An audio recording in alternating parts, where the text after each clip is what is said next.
나는 한정이 74이다. 남편이 세상을 떠난 뒤 이 아파트 702호는 점점 작아지고 있었다.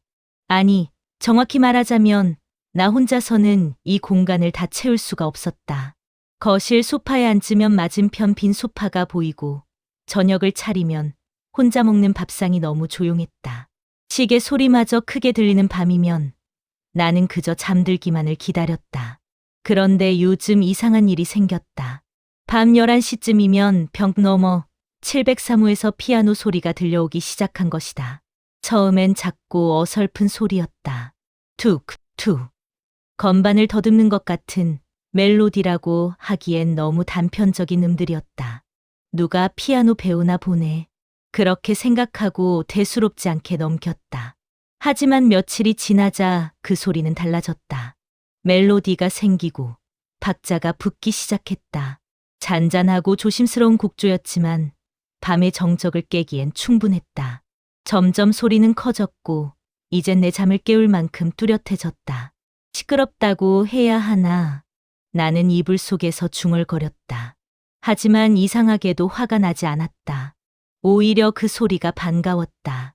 세상에 나 혼자만 깨어있는 것 같던 밤에 저 벽 너머에도 누군가 깨어있다는 사실이 위로가 됐다.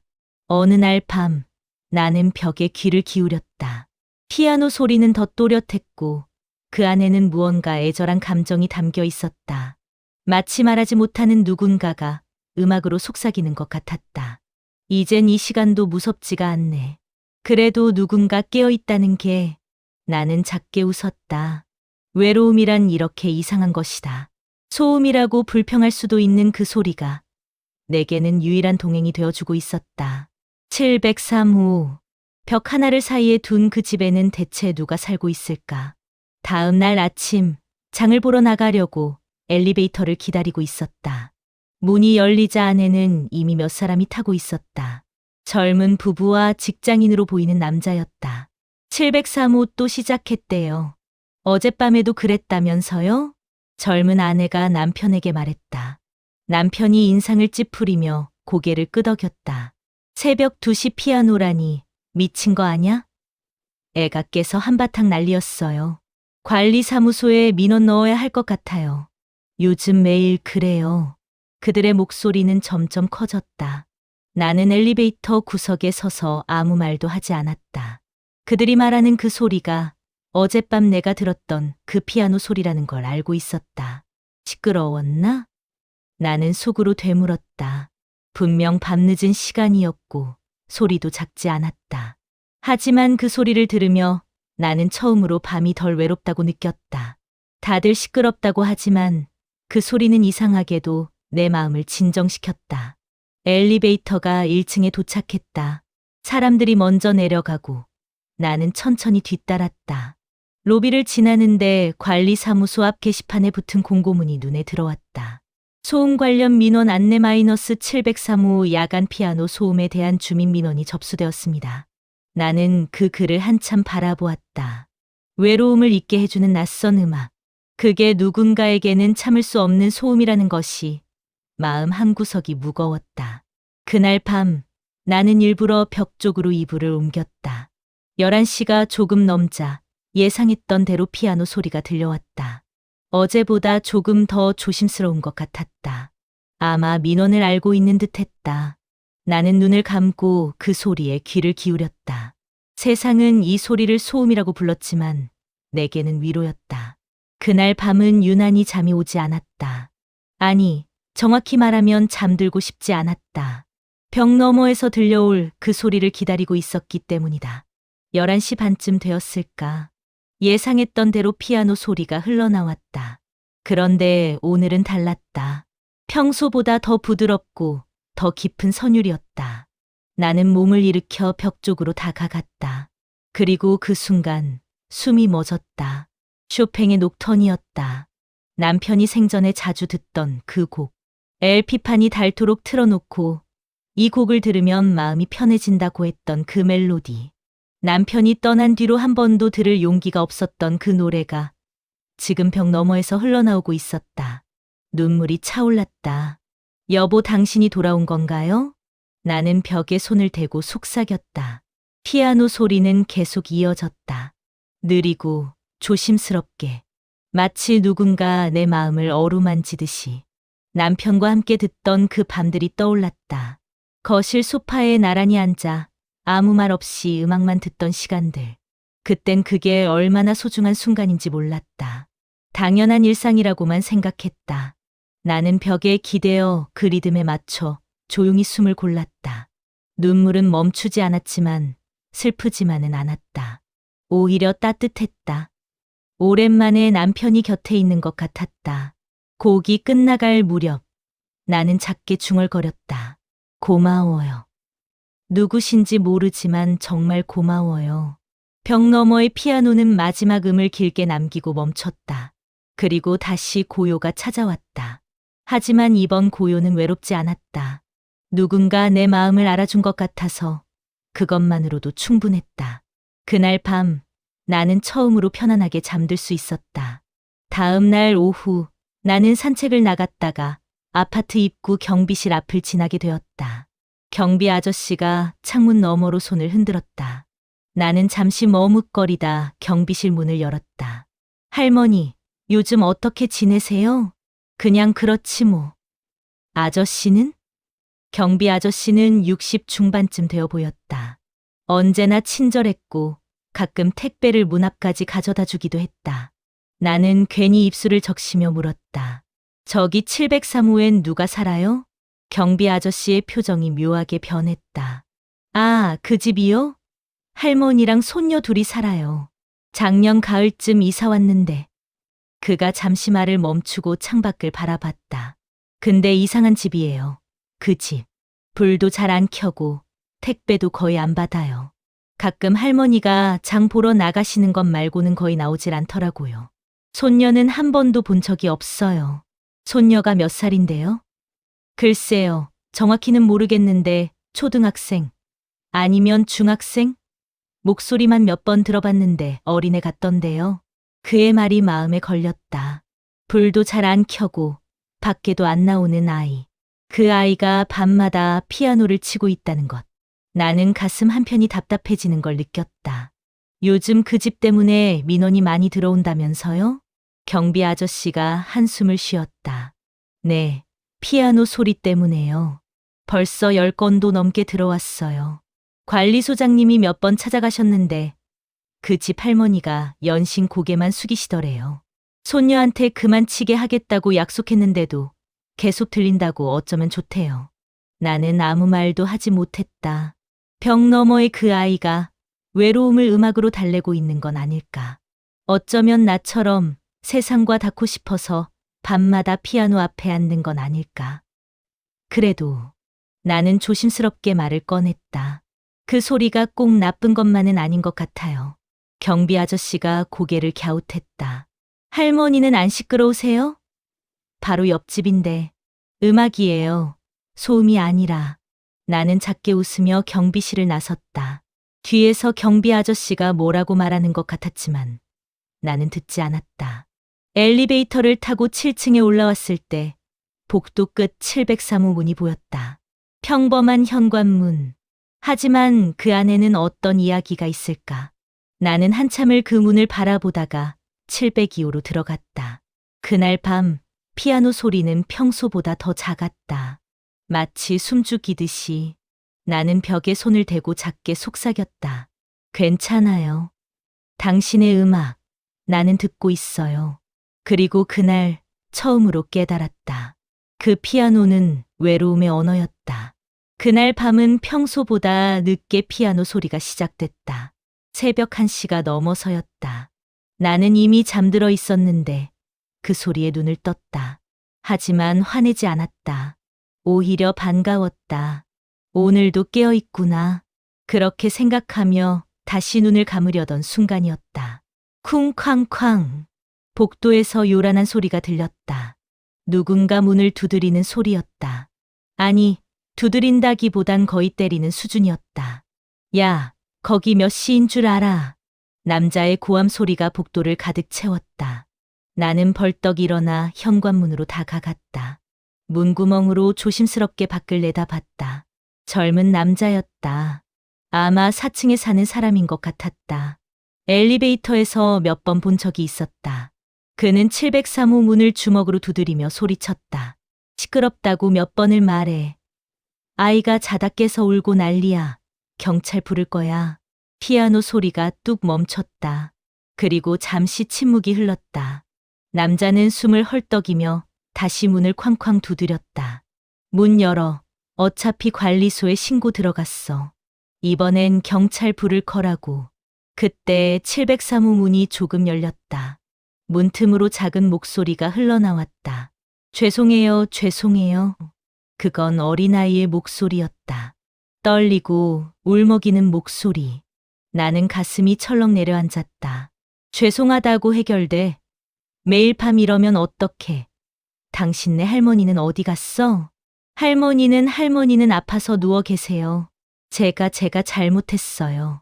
아이의 목소리는 점점 작아졌다. 그리고 그 안에서 흐느끼는 소리가 들렸다. 남자는 한숨을 푹 쉬며 말했다. 이제 그만 좀 쳐. 알았지? 다시 한 번 더 들리면 정말 경찰 부를 거야. 그는 돌아서서 엘리베이터 쪽으로 걸어갔다. 나는 문구멍으로 그가 사라지는 걸 지켜봤다. 그리고 천천히 문을 열고 복도로 나섰다. 703호 문은 여전히 조금 열려 있었다. 문틈 사이로 어둠만 보였다. 나는 그 앞에 멈춰 섰다. 괜찮아요? 작게 물었지만 대답은 없었다. 다만 문 안에서 훌쩍이는 소리만 들렸다. 피아노 잘 쳤어요. 정말 아름다웠어요. 나는 그렇게 말하고 천천히 내 집으로 돌아왔다. 문을 닫고 벽에 기댔다. 가슴이 답답했다. 그 아이의 떨리던 목소리가 울음이 귓가에 맴돌았다. 미안해서 우는 게 아니야. 무서워서 우는 거야. 나는 벽에 손을 댔다.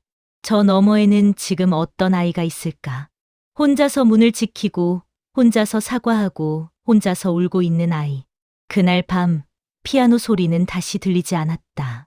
하지만 나는 잠들 수 없었다. 그 침묵이 음악보다 더 시끄럽게 내 귀를 울렸다. 피아노를 치던 건 어른이 아니었어. 어린아이였어. 그리고 그 아이는 지금 어둠 속에서 혼자 울고 있을 것이다. 다음 날 아침 나는 우편함을 확인하러 나갔다. 복도는 평소처럼 조용했다. 엘리베이터 홀을 지나 우편함 앞에 섰는데 누군가 내 옆에서 똑같이 우편함을 열고 있었다.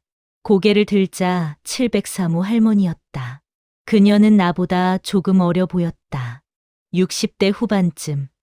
회색 머리를 단정하게 묶고 낡은 카디건을 걸치고 있었다. 하지만 그녀의 어깨는 너무 축 처져 있었다. 마치 무거운 짐을 지고 있는 것처럼. 우리의 눈이 마주쳤다.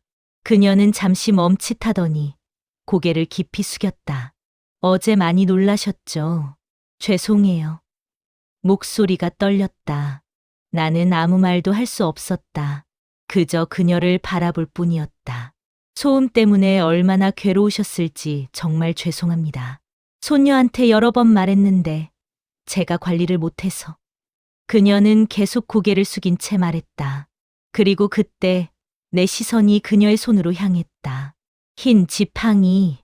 그녀의 왼손에는 접힌 흰 지팡이가 들려 있었다. 시각장애인이 사용하는 그 지팡이. 순간 머릿속이 하얘졌다.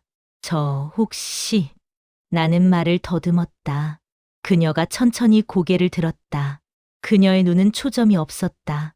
아주 조금 흐릿하게 빛을 감지할 수 있는 정도일까. 네, 저는 앞을 잘 보지 못해요. 그리고 손녀도... 그녀의 목소리가 잠시 끊겼다. 손녀도 눈이 보이지 않아요. 태어날 때부터요. 가슴이 덜컥 내려앉았다. 703호의 손녀. 밤마다 피아노를 치던 그 아이. 세상을 볼 수 없는 아이였다. 그래서 피아노를 치는 건가요? 나는 조심스럽게 물었다. 그녀가 고개를 끄덕였다. 아이가 세상을 느낄 수 있는 유일한 방법이에요. 소리로, 음악으로요.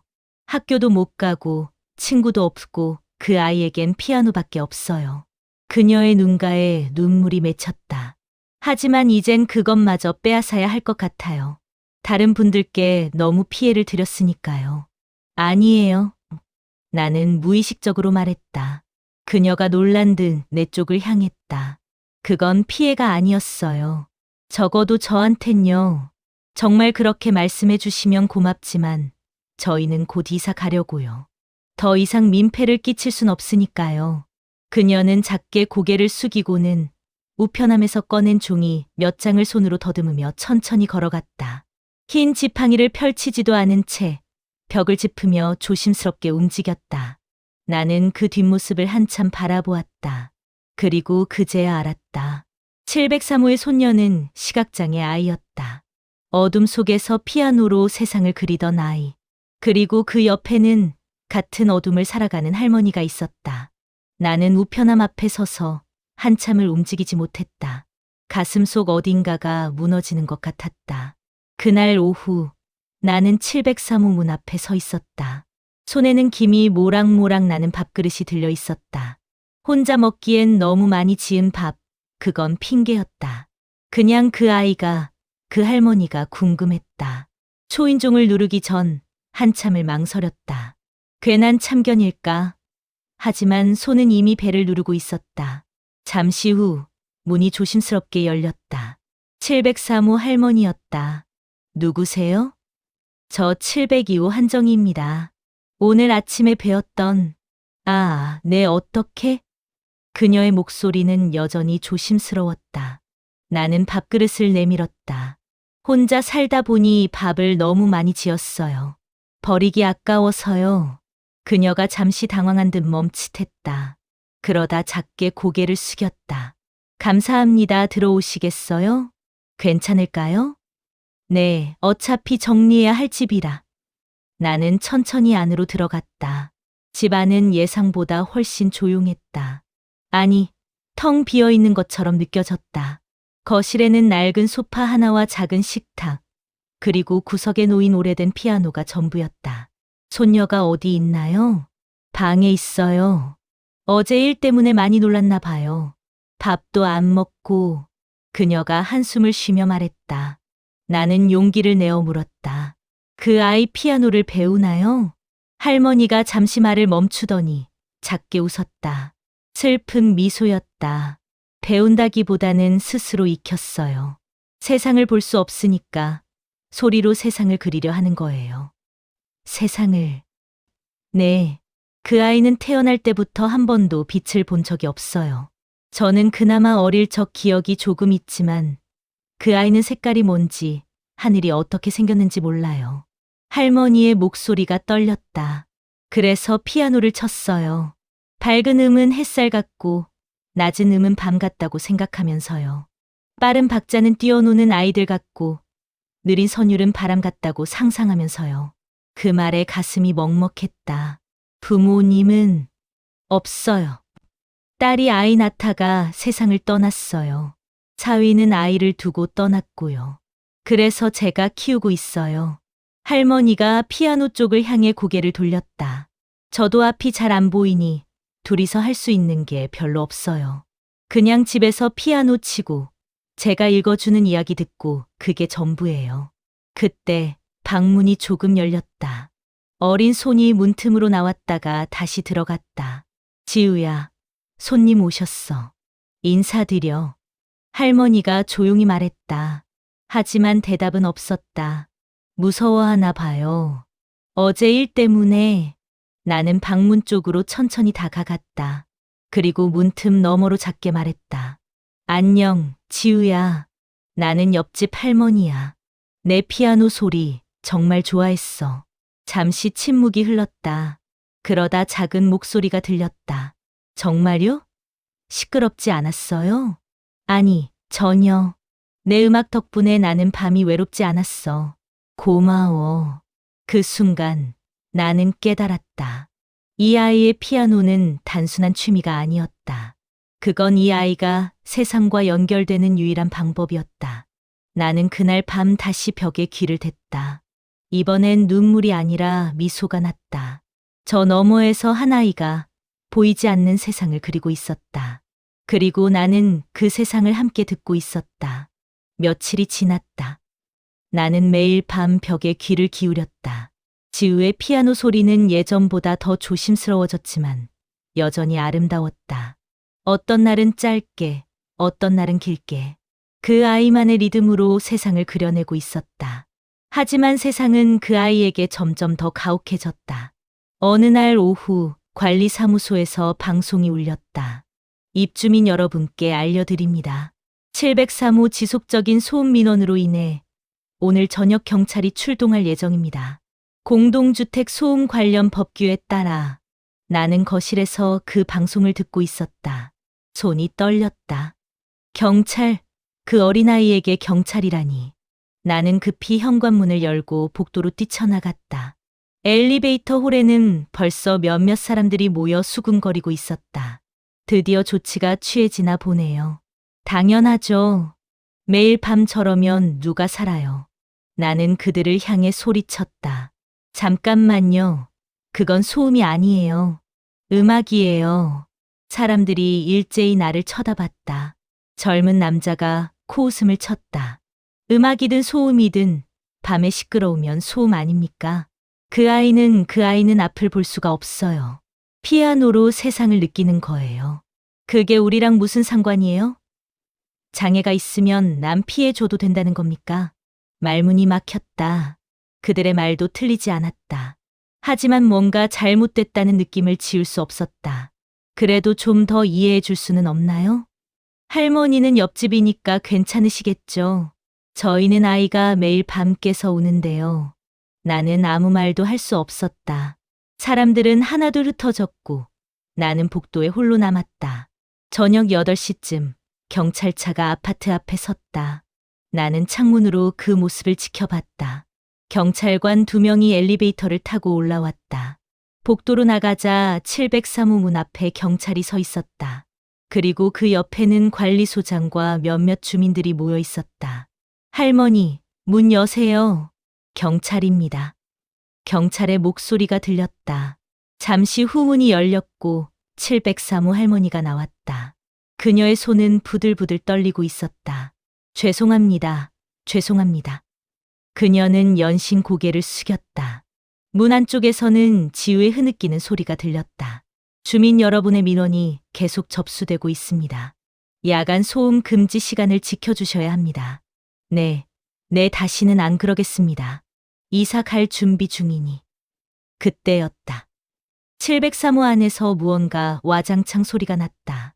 지우가 피아노 건반을 마구 내리치는 소리였다. 그리고 울음 섞인 목소리. 싫어, 이사 안 가. 할머니, 나 피아노 칠래. 사람들이 웅성거렸다. 경찰관이 난처한 표정을 지었다. 나는 그 광경을 지켜보다가 천천히 내 집으로 돌아왔다. 문을 닫는 순간 복도가 조용해졌다. 그날 밤 이후 피아노 소리는 완전히 멈췄다. 벽 너머는 죽은 듯 고요했다. 그 침묵이 음악보다 더 크게 내 귀를 울렸다. 일주일이 지났다. 벽 너머는 여전히 조용했다. 피아노 소리도, 아이의 웃음소리도, 할머니의 발소리조차 들리지 않았다. 나는 매일 밤 벽에 손을 대고 귀를 기울였지만 돌아오는 건 침묵뿐이었다. 이사 준비를 하고 있나 보다.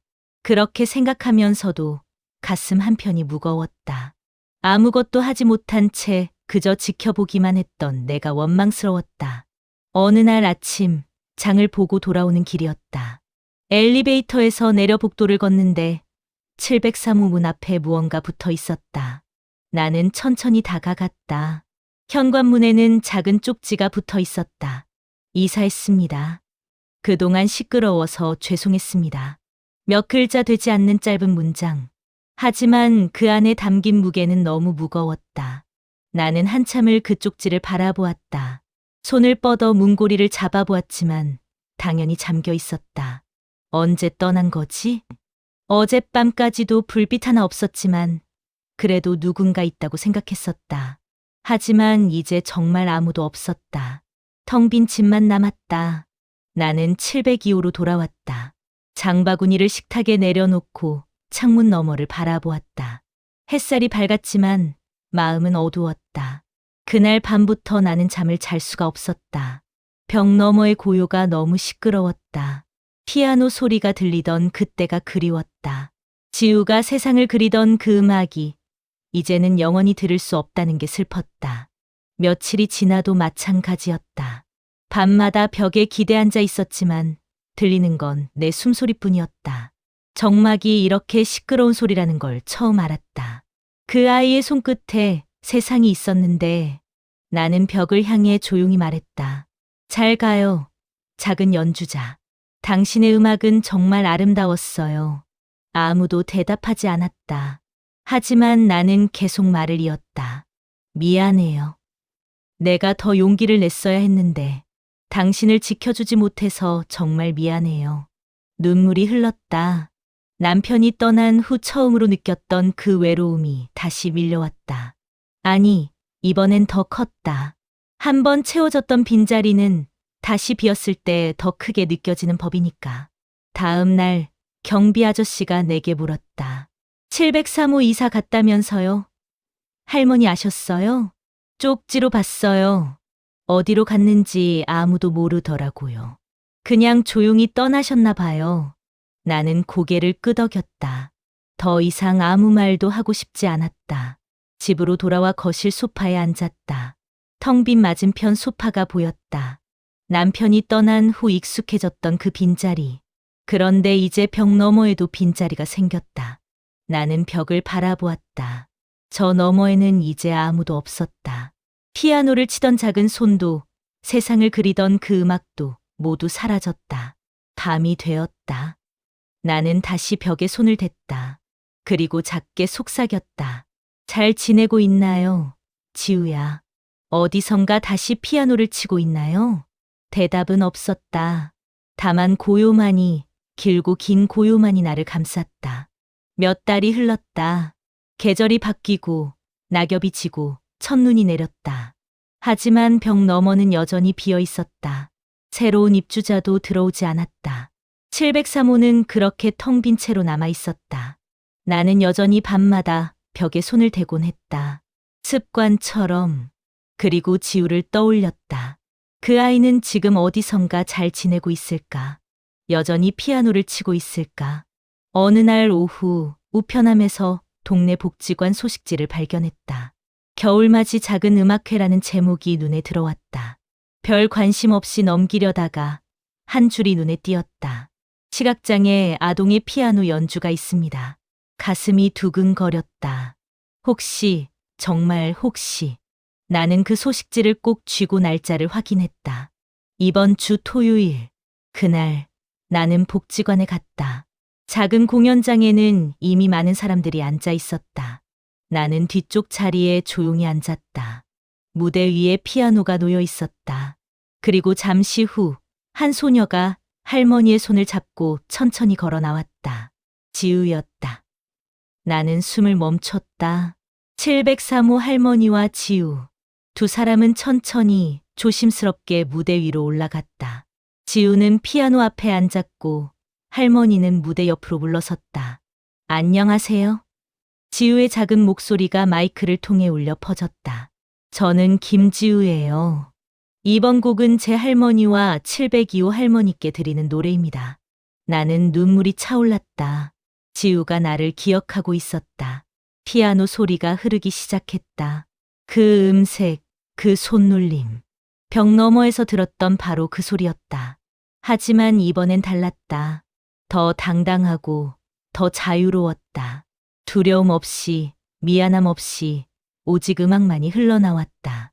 쇼팽의 녹턴이었다. 남편이 사랑했던, 내가 그리워했던, 그리고 지우가 나를 위로해 주었던 그 곡. 무대 뒤편 스크린의 자막이 떠올랐다. 이 음악은 세상과 이어지는 제 방법이에요. 누군가는 그걸 소음이라 했지만 누군가는 음악이라 불러주었어요. 그래서 저는 계속 칠 수 있었어요. 나는 두 손으로 얼굴을 감싸며 울었다. 기쁨의 눈물이었다. 그 아이가 음악을 포기하지 않았다는 것이, 여전히 세상을 그리고 있다는 것이. 곡이 끝나자 박수가 터져 나왔다. 지우는 무대 위에서 고개를 숙여 인사했다. 그리고 할머니의 손을 잡고 천천히 내려왔다. 나는 공연이 끝난 후 복도에서 그들을 기다렸다. 지우와 할머니가 나왔을 때 나는 다가가 조용히 말했다. 지우야, 나예요. 702호 할머니. 지우의 얼굴이 환해졌다. 할머니, 왔구나. 내 연주 정말 아름다웠어. 고마워. 포기하지 않아줘서. 지우가 내 손을 꼭 잡았다. 그 작은 손에서 따뜻함이 전해졌다. 할머니, 저 알아요. 할머니가 제 음악을 들어주셨다는 거. 그래서 포기하지 않을 수 있었어요. 나는 지우를 안아주었다. 그리고 깨달았다. 그래, 너는 언제나 내 옆집이었구나. 벽 하나를 사이에 두고 우리는 서로를 위로하고 있었어. 누군가에겐 시끄러운 소리지만 누군가에겐 그게 삶의 전부일지도 모릅니다. 귀로 듣는 세상보다 마음으로 듣는 세상이 더 따뜻할 때가 있죠. 끝까지 시청해 주셔서 감사합니다. 이 이야기가 마음에 닿으셨다면 구독과 좋아요, 그리고 댓글로 여러분의 마음을 들려주세요. 당신의 한마디가 또 다른 누군가의 음악이 됩니다.